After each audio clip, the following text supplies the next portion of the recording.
What's up, Titan fans? How are we doing? The ESPN 2025 NFL Power Index has come out. And on here, they have lots of little predictions across the screen.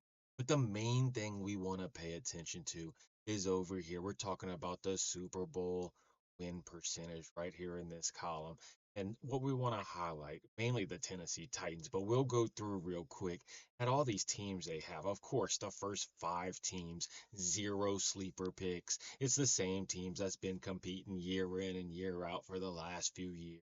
I mean, here at the top at 11.5% percentage to win the Super Bowl this year is going to be the Philadelphia Eagles. I mean, we're talking tush push, Jalen Hurts, AJ Brown. I mean, they got weapons everywhere, Devontae Smith. So they're of course they're going to be up there at number one. Number two, Kansas City. Patrick Mahomes. I mean, that's all you got to say about them. As long as they got Patrick Mahomes, they're always going to be up here in the top. Then Jared Allen and the Buffalo Bills sitting at number three. And of course, Baltimore. We hate Baltimore on this channel, but they have Derrick Henry. We love Derrick Henry. We hate Baltimore, but they have him sitting here at 9.5%, with Lamar Jackson.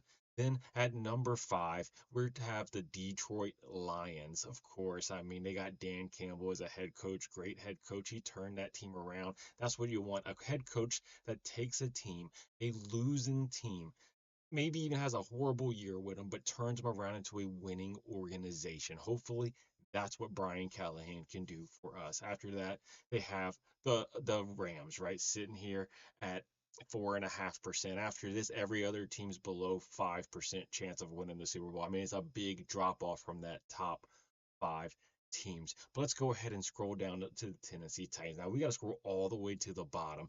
I mean, we're here. We're the fifth team from the bottom, sitting here at a 0.2% chance to win the Super Bowl. Now we're tied with four other teams over here, three other teams. So it's four teams in total sitting here at second to last place, only above the Cleveland Browns. I mean, we're tied with the New Orleans Saints. They didn't even have a quarterback, right? They ended up losing Derek Carr to injury. So now they got to depend on this rookie they got in the later rounds. Then they got the Giants, who ended up getting Jackson Dart, another team with a rookie quarterback. Then we got the Jets. Come on. And then we're finally above the Browns, who have like four quarterbacks in the backfield. They don't know who's going to be back there starting for them, whether it's Shador, who they ended up drafting, who's getting all the media attention, more than the number one overall draft pick, by the way. But doesn't even matter. He wasn't even the highest quarterback drafted on the team. They got Dylan Gabriel, who everyone forgot about, but they also picked up Kenny Pickett. They still got Deshaun Watson. They got Joe Flacco. They got quarterbacks everywhere over in Cleveland. But yeah, they have us down this far down. Like we didn't improve that much over the offseason. Like we just didn't get the number one overall player in the NFL draft. I mean, he's the best quarterback in the draft, Cam Ward, without a doubt. Then we revamped our wide receivers. I mean, look at our wide receiver core from this year to last year. I mean, it's completely different. I mean, yeah, we have Calvin Ridley, but that's really the only guy who sustained over here, right? We now have Tyler Lockett on the other side. I mean, we got three new wide receivers. We got Ao Manor, right? We ended up getting him. He's a big, tall, lengthy receiver out there. We got Restrepo, which was Cam Ward's weapon in college. He can easily be a slot receiver. And then we got DK, who's the fast gadget guy. We ended up getting him as well.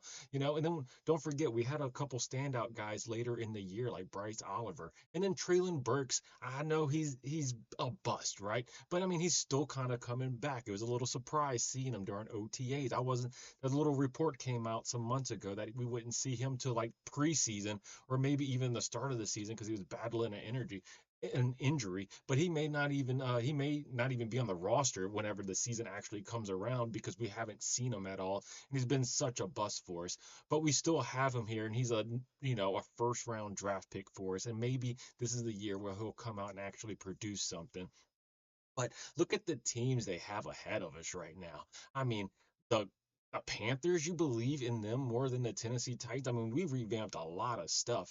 I mean, they got Bryce Young. I know he had a better part of a year last year, like the second half of the season because his rookie year was bad. Half of last season was pretty bad. And then he ended up picking it up a little bit. So he might be turning around, but you can't believe in the little guy that.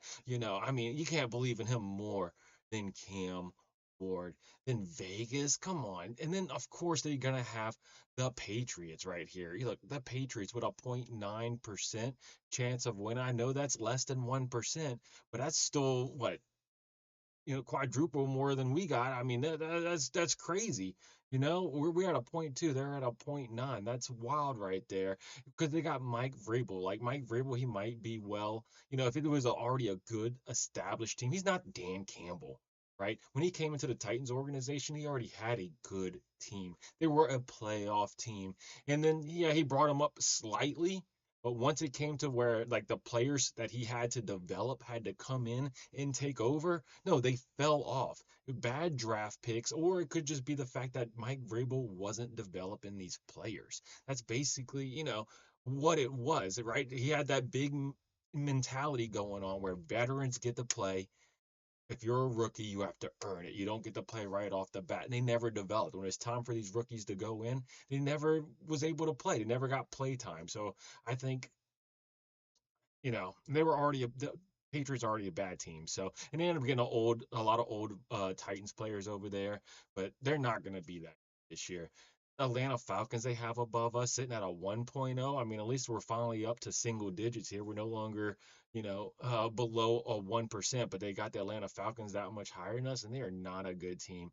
I mean, you believe in them? I mean, I know Pinnock showed some flashes last year, but they're not a good team. And this is one of the bigger surprises right here. They have the Colts. Anthony Richardson, Mr. 50% over here. He completes 50% of his passes, and they got them at a 1.1. That is insane right there. I mean, then of course they're gonna have the Jags above them with old Sunshine a 1.1. But come on, guys.